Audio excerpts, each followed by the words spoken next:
Hello friend. यूँ तो हम अपने अपने परिवार में रहते हैं। अपने अपने परिवार का एक अलग सा महत्व होता है। आज हम जिस परिवार के बारे में देखेंगे वहाँ भी एक परिवार है, लेकिन वह परिवार हमारे जैसा नहीं है। आपको मालूम है, इस कोविड बीमारी की वजह से हम घर से बाहर नहीं निकल सकते। हम अपना परिवार का दायित्व अच्छी तरह से समझ सकते हैं, लेकिन अगर हम अपने परिवार की सुरक्षा चाहते हैं तो हम घर में रहकर अपना स्टडी कर सकते हैं। कभी कभी परिवार पर संकट आता है, जैसे कोविड का संकट है। किसी भी संकट के समय शांति, धैर्य, एकाग्रता और एकता से मुकाबला करना चाहिए। हमारे इस किताब में एक परिवार है, उस पर भी संकट आता है, परेशानी आती है, खतरा आता है, और उस खतरे से वह परिवार कैसे उभरता है, कैसे बाहर निकलता है, यह आज हम देखने वाले हैं। तो आज हम हमारे किताब का तीसरा पार्ट देखने वाले हैं, दादी माँ का परिवार। तो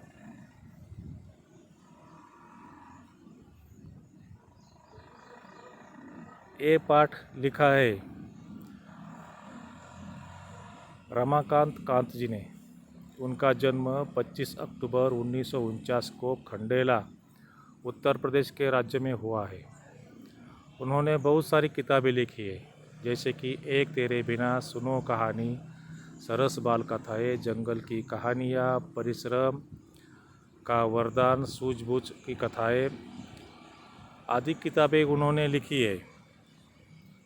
उनका परिचय ये है कि उनकी जो कहानियाँ हैं वह सुप्रतिष्ठित बाल पत्रिकाओं में प्रकाशित हुई है। तो चलिए आज हम दादी माँ का परिवार इस कहानी के बारे में जानकारी लेंगे। तो एक छोटे से घर में दादी माँ रहती थी। आगे बढ़ने से पहले हम देखेंगे कि इस पाठ में कुछ कठिन शब्द है, वो आप देख सकते हैं स्क्रीन पर। निपट मतलब केवल, मात्र, आबाद मतलब भरा पूरा, बोहारना मतलब स्वच्छ करना, संवारना मतलब सजाना, धरना मतलब रखना, बतियाना मतलब बातें करना, संगिया मतलब सहेली, दीन दुनिया मतलब संसार। उसके बाद दुलारना मतलब प्यार करना, ममता देना, टंटा मतलब लड़ाई झगड़ा, खुशहाली मतलब सुख, आनंद, मातम मतलब शोक, दुख, खलिहानी मतलब कटी फसल रखने का स्थान, जहाँ हम धान तैयार करते हैं वही स्थान। उसके बाद यत्न मतलब कोशिश करना, युक्ति मतलब उपाय।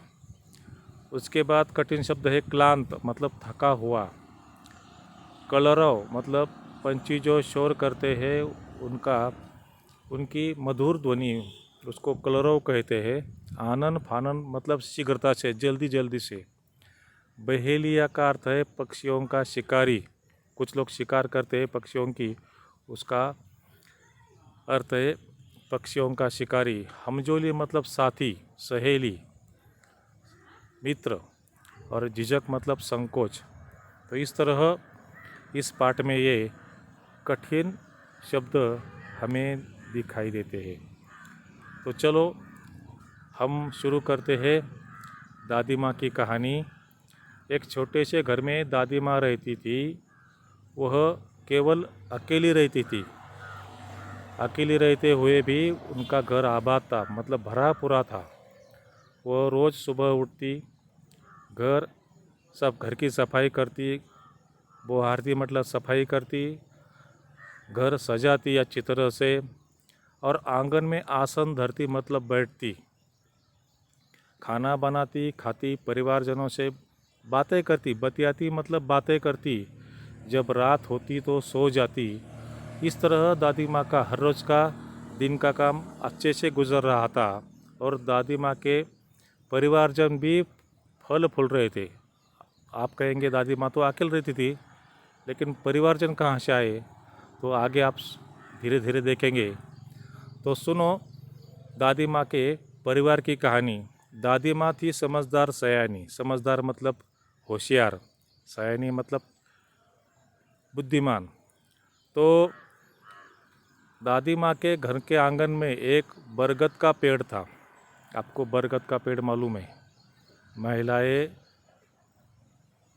उस बरगद के पेड़ की पूजा करती है वट सावित्री के दिन, और वो समझती है कि बरगद के पेड़ को 7 फेरे लगाने से उसके पति की आयु लंबी होती है, बढ़ जाती है। तो इसलिए महिलाएं हर वट सावित्री के दिन बरगद के पेड़ की पूजा करती है। तो दादी माँ के आंगन में बरगद का पेड़ था, उस पर घोंसला था। घोंसला मतलब चिड़ियों का घर। घोंसले में रहती थी चिड़िया।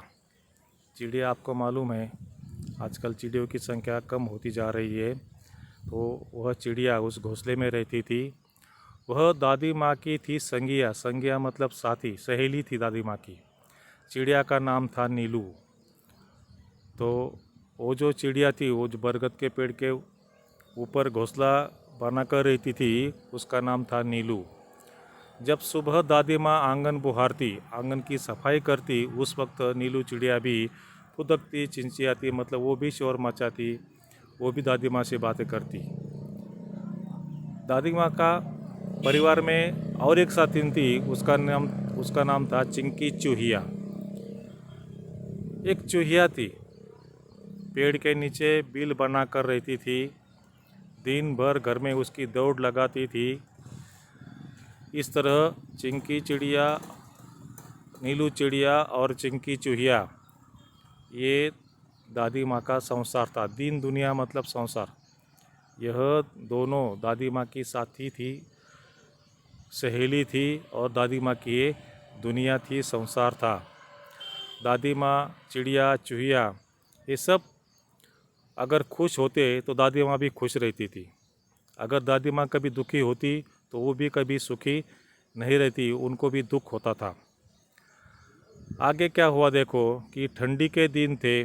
उन्हीं दिनों में नीलू चिड़िया ने अंडे दिए, उनमें से 2 बच्चे निकले, बहुत ही प्यारे, सुंदर, अच्छे थे।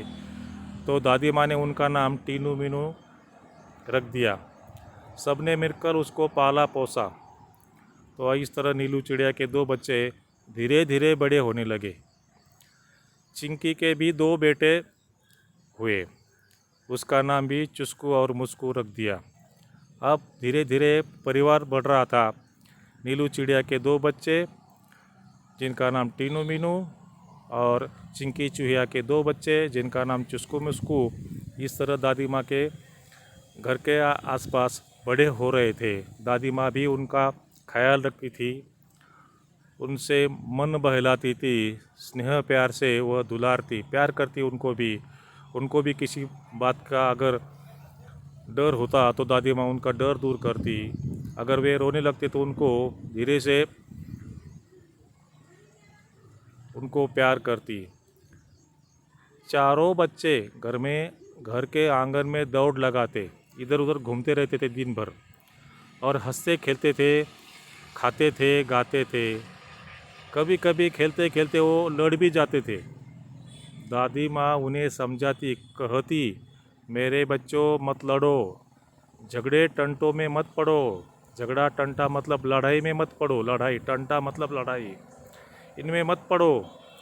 तनिक एकता का ध्यान धरो। दादी माँ उनको हमेशा एकता की दुआई देती थी कि सब एकता से रहो, इकट्ठा रहो, कि झगड़ो मत।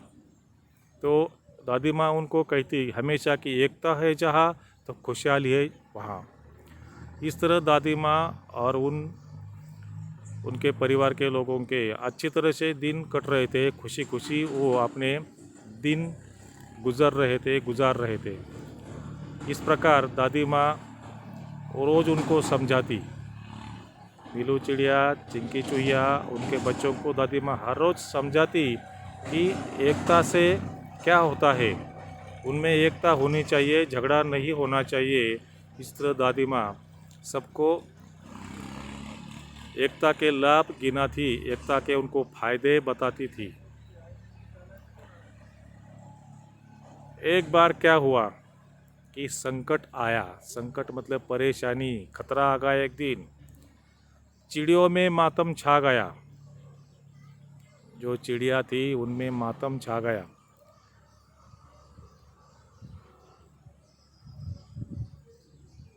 नीलू दाना चुगने चली गई, संग बच्चों को भी ले गई। नीलू चिड़िया खाना खाने के लिए, दाना चुगने के लिए खलिहान में कहीं चली गई। उसके साथ उसके 2 बच्चे थे जिनका नाम टीनू मीनू था। सब खलिहाने में, खलिहान मतलब जहाँ फसल कट जाती है, अनाज तैयार किया जाता है और वहाँ कुछ अनाज के दाने इधर उधर पड़े होते हैं, तो चिड़िया वो दानों को चुगने के लिए वहाँ आ जाती है। तो नीलू चिड़िया और उसके बच्चे वहाँ धान खाने के लिए गए थे। तो चिड़िया दाना चुग रही थी, सभी चिड़िया, नीलू चिड़िया, उसके 2 बच्चे और बाकी चिड़िया भी वहाँ दाना चुग रही थी। अचानक मुनमुन को ध्यान आया। उनमें से एक चिड़िया थी जिसका नाम था मुनमुन। मुनमुन ये चिड़िया नीलू चिड़िया की सहेली थी। तो दाना चुगते चुगते उसने सबको बताया कि उसकी सासू माँ आने वाली है और घोंसला खाली है, घोंसले में कोई नहीं है। अगर सासू माँ आ जाएगी तो वह, उसको मालूम नहीं कि उसका घोंसला कहाँ है। तो उसने घर जाने के लिए विदा ली, सबसे टाटा बाय बाय कर ली।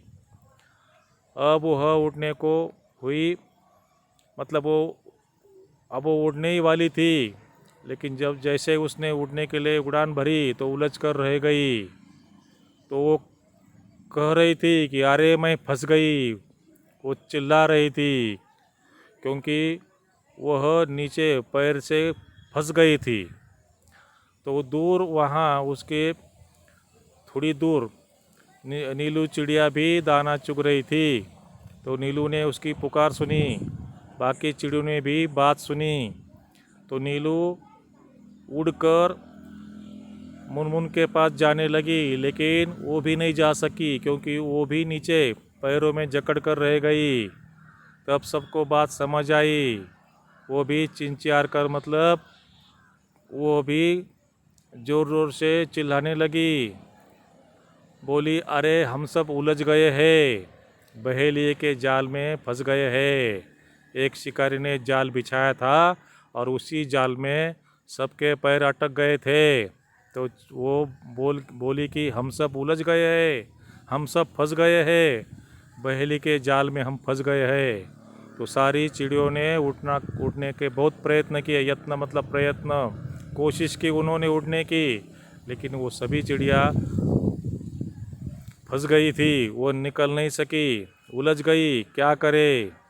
सभी चिड़िया उदास हुए।